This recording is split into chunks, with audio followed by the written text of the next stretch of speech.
So welcome guys to experiment number 4, very exciting experiment. Today's experiment is entitled Uric Acid Analysis. Okay, we're going to analyze uric acid from serum. Okay. Now the structure of uric acid, which we will elaborate on later on, consists of 2 rings. Okay, it's a heterocyclic compound, 2 rings and nitrogens within the ring, few nitrogens within the ring. Now, let's have a look here. There are several questions that we need to answer today. The first question is, what is the big idea? Or how does it relate to real life problems? Okay, what is the big idea for today? The second question is, what is uric acid and how is it made? How is it synthesized or generated?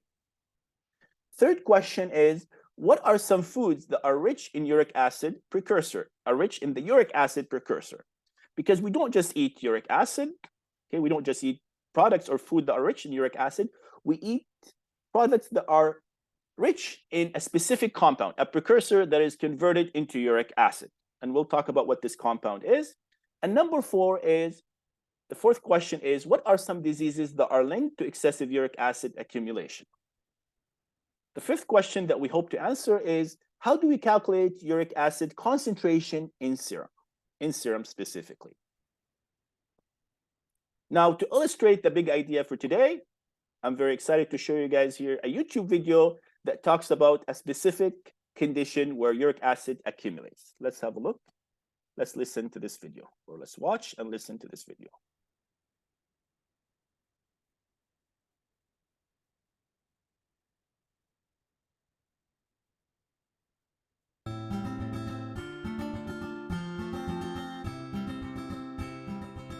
So gout is an inflammatory arthritis caused by excess uric acid in the body. And uric acid is actually a waste material made by the breakdown of what we call our purines, which are naturally found in a lot of foods, particularly those high in protein. So gout will occur when the uric acid accumulates in the body, and that will happen in instances where our intake of uric acid is overwhelmed by the capacity to excrete it. In those cases, there's so much more uric acid in the body, and that will start accumulating, crystallizing, and then depositing in various body regions, and it particularly likes joints.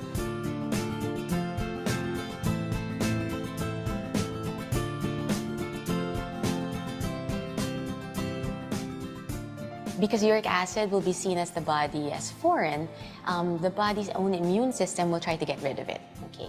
And during these episodes, the joint that's involved can become very red, very hot, very swollen, and very typically painful.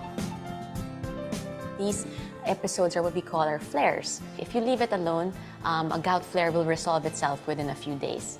But during those episodes when you are having an attack, the joint itself can be damaged. There can be bone erosions or episodes where the bone is being eaten up.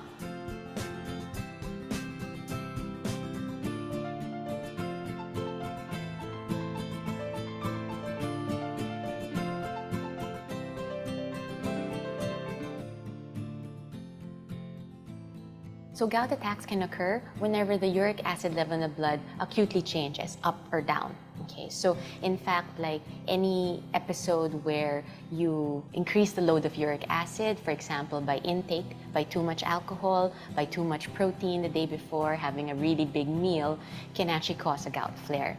In the same way, dehydration, infection, things like that can also cause a gout flare. Even the initiation of medications for lowering down uric acid can actually cause a gout flare, and that's important to note.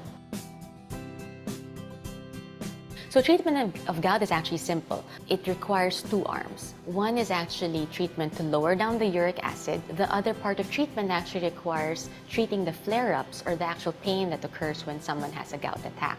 And the 2 go together hand in hand. There are some things that can be done to help prevent gout and done in a natural way. So most of these will just involve implementing a healthy lifestyle, which includes exercise, watching what you eat, and modifying things like your smoking habits and alcohol intake. The other thing that's been studied has been the use of cherry juice, which actually helps eliminate excess uric acid in the blood.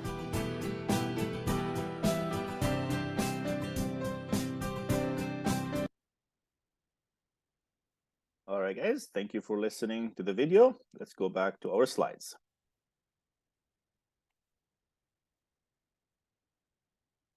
Now, as we indicated in the video, as it was indicated in the video, an excess of uric acid can lead to accumulation of uric acid crystals in the joints. Okay, and this disease is called gout. This condition is called gout, where you have a swollen and inflamed joints. So a uric acid blood test can be used to monitor and diagnose patients, for example, who have gout or kidney stones, for example. Okay, so this is one big idea that relates to problems in our life. How is uric acid generated? How is it generated? Now, let's look at the diagram here. Now, uric acid is generated from purines. Okay, guys? So uric acid is generated from purines. So as we learned in biology, purines are adenine and guanine, which are present in nucleic acids. They have these two-ring structures, and they are synthesized or are converted into uric acid waste in the liver. Okay, so they are synthesized in the liver, and this gets excreted. It gets excreted as part of urinary secretion. Now, uric acid can be the end product of exogenous pools of urine. Okay, so we can obtain, we can eat high or highly rich foods that are rich in purines, okay, which get converted into uric acid. So this is from an outside source, exogenous outside source. Or it can be made endogenously. It can be made endogenously within the body from damaged or dying cells. Okay, when a cell is dead, when a cell is dead, okay, when a cell is dead, you have a bunch of nucleic acid lying around, and these nucleic acid, we need to get rid of them. Okay, so guanine and adenine, they get converted into uric acid. What is the structure of uric acid? What is the structure of uric acid? Now, the generic structure of uric acid, as indicated here, okay, it has this two-ring structure, as we mentioned earlier. Let me just highlight it.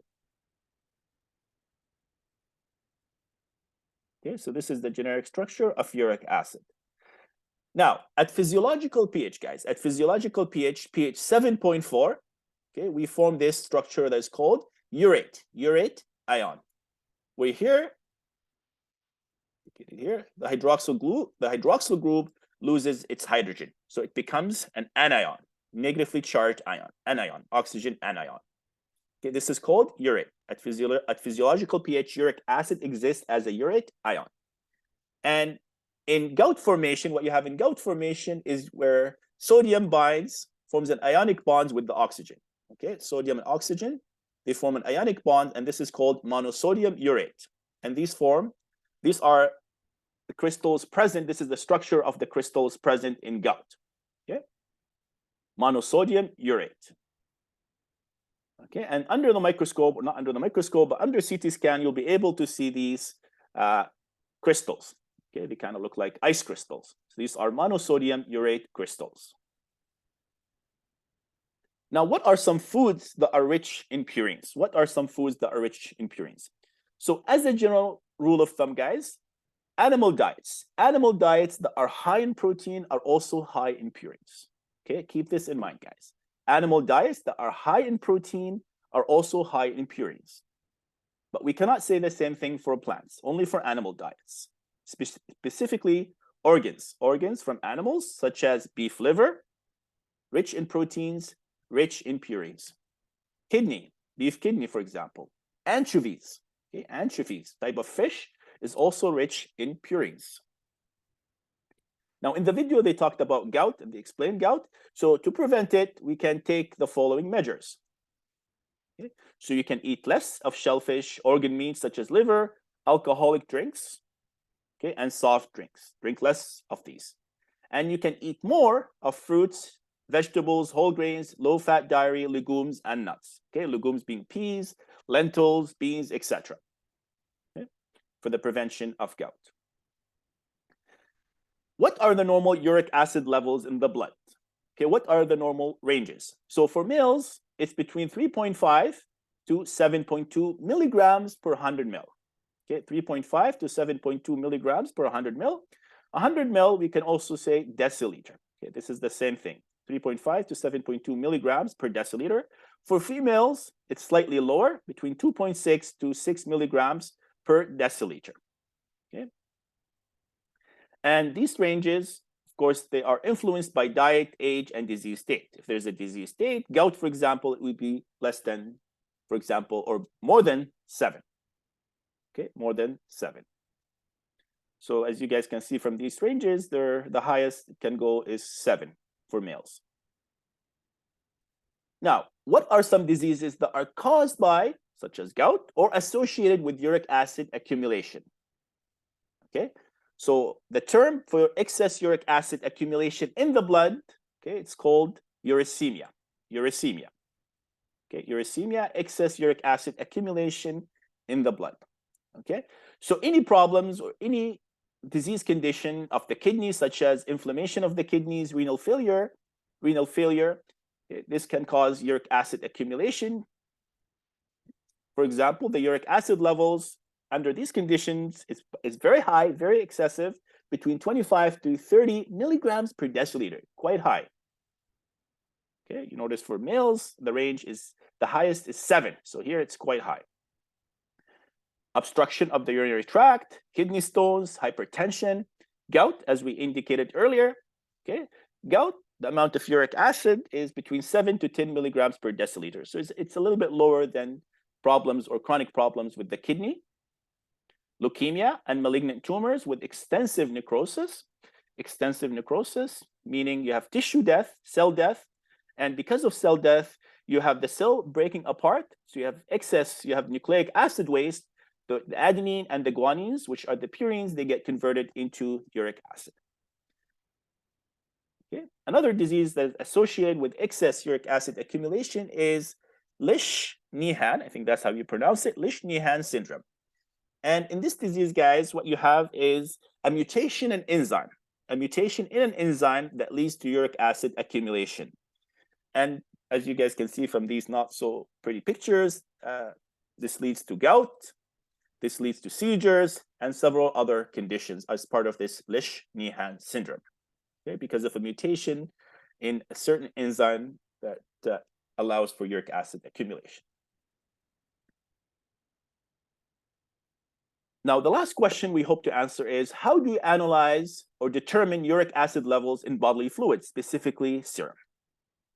To answer this question, guys, or we will discuss this question more specifically, we will discuss this question in class, okay? And we will do this exciting experiment where we determine the concentration of uric acid in serum in class. So stay tuned, guys, and I hope to see you guys soon.